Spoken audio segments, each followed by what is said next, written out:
Right, I have an interesting question for you. Because you've been in the affiliate space for so long, from maybe even before social media affiliates were this popular. Nowadays, there's a new term called influencer affiliate or performance influencer, right? And I think sometimes these are a little bit, one way to think about it is it's an oxymoron because influencers are about influence and affiliates are about performance, versus another way to think about it is that both are sort of merging now, and then influencers can also be performance based affiliates, right? So how do you, as an actual affiliate marketer, right, because a lot of us are new to this, like even I've been doing this only for 3 or 4 years, but you've been doing it for a decade or more than that, as somebody who's coming from the real affiliate world, what do you think about influencer affiliates? Where do you think the world is going with all of that? Well, I mean, I was just talking about this today, actually, on LinkedIn, is about a stack, an affiliate stack. I mean, affiliates come in all shapes and sizes. And what you're talking about, the influencer affiliate, the modern day affiliate, that's influencers that are on TikTok, YouTube, have a blog. But there's other affiliates that people don't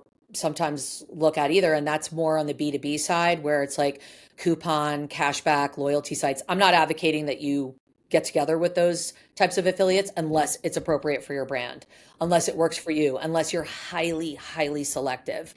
Something that comes into play is PR affiliate too. If you get placed in listicles, Amazon affiliates, that's another one. So it's like there's this stack, and you have to look at that stack, and in that stack, what's the best combination of those people for you. You should be testing throughout that stack.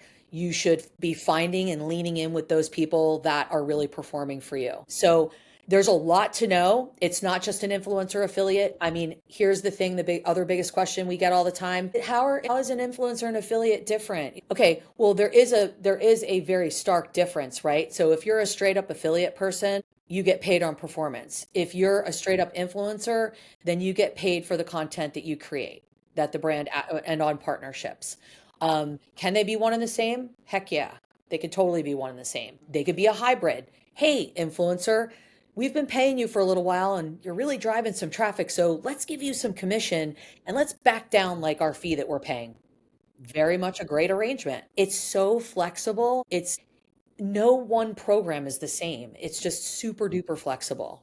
You should also have straight up ambassadors in there that maybe get no payment. They just love you. I love your brand. I just want to tell people about it. Yeah, maybe I'll get some free product.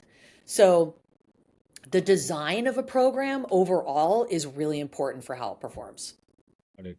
Love it. I think this question by Bren in the chat is really maybe a good follow-up to this is generally with now affiliate brands obviously love paying on performance, but influencers, there's another argument which is also fair that, hey, we're creating all this content, it's all this work, we deserve to be paid for it. So a lot of the times when you send outreach, and we get this question in our support and customer calls all the time that, hey, I'm sending outreach, but then people are saying I want payment for a post and I don't do affiliate. I'm Yeah, sure you get this so much, all the so time. much in your work. So how do you sort of tackle that? Brent sort of asked a similar question. How do you demo the value of an affiliate program and get them bought into this incentive structure? A lot of outreach. First of all, you're gonna do a lot of outreach, which it's a numbers game. So it's going to be a numbers game. You have to have a really compelling pitch too. I'll just say that. You story up front. Don't hard sell me. Don't ask me to be a part of your program right away. So like give me a story, give me something to work with, emotionally connect with me. That's number one. And if you're picking the right people, then they are going to emotionally connect with you on a lot of levels. Like we work with a couple products that are geared towards moms. You have to look at the category that you're going after, the demographic. What drives them? Okay, so that's number one. But I also think like when we come, that happens to us all the time. Hey, we're prioritizing paid relationships, so I really only work on this. Great, send me your media kit. I'm going to put you over here. We want to let you know that we're prioritizing this relationship right now. We're pretty new, so if you want to do that, we'd love to have you. If not, when we do a paid campaign, we'll be reaching out. So that's how we handle it. And then we just keep going. We just keep going and we just keep outreaching to people that we know. Now, working with micro influencers kind of ensures a little bit more, like maybe a 0 to 10K or a 0 to 50K kind of, keeping it there. You're never going to be able to avoid it. You just need to keep going and keep recruiting. And it just becomes a numbers game. I'll tell you that for our peanut butter client, we have 216 affiliate ambassadors. And, that took a year to get there. It took a year to get to that. So, but and we ran up against a ton of paid people. But you just keep the recruiting engine on. You have to keep it going.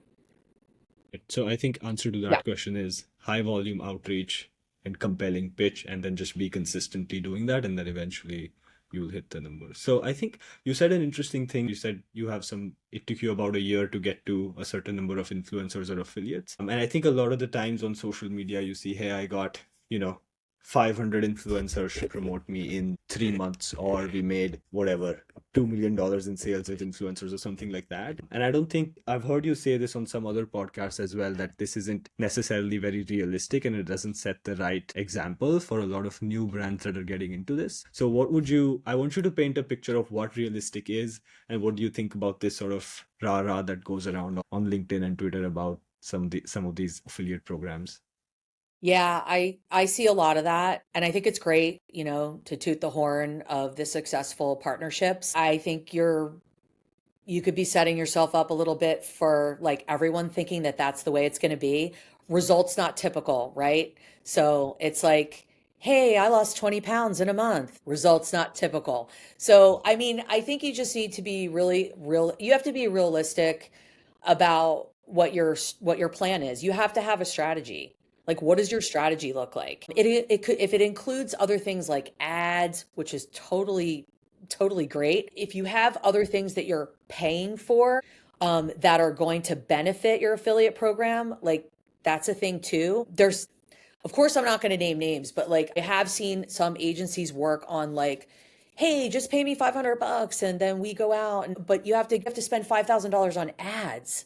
So you're not telling people those things. Like, I just think being realistic about what you're going to make, what your average order volume is, like there's so many factors that come into play. Is your website ready to receive people? Like that's the other thing too, like the customer journey. Because if that sucks, honestly, you're going to be driving a lot of people to your site and they're going to be bailing. So, um, I just think you have to have your ducks in a row. You have to have things really set up to receive, not only people into your community with a proper onboarding, proper communication. Hey, this is what my product's about, an affiliate guidebook if necessary, education. But then you have to have everything going for you to make conversions on your website.